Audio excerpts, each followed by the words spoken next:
印尼全国爆发示威活动已经4天，首都甲各大城市拢有学生就街路抗议，因为印尼总统普拉博沃1月底只推行一项政策，要裁减306条印尼盾的预算，接近2024年度总支出的1成，用来推行学生囡仔免费中昼堂。示威学生无支持裁减教育预算，也质疑税收的透明性。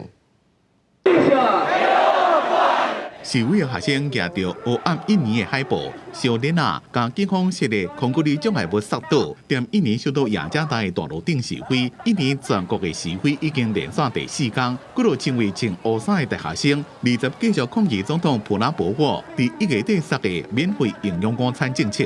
Pendidikan di nomor 2 kan, di nomor sekian kan, dibandingkan dengan makanan gizi gratis.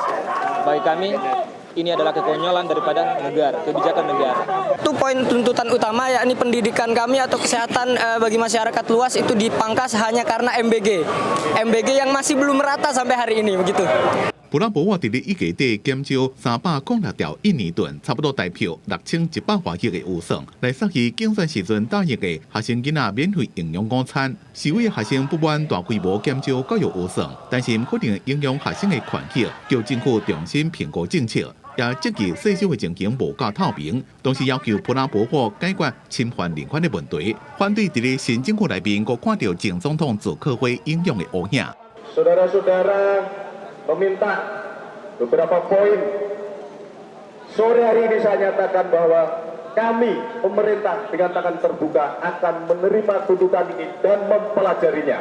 这是普拉博沃去年8月上任加达上大规模的示威活动。学生团体讲，若政府无正面回应因的诉求，抗议行动会一直继续落去。英国根据独立民调机构顶个月所做的调查显示，普拉博沃的支持率要到8成，表示伊伫印尼依然正受欢迎。公司新闻张伟林、吴其昌编译。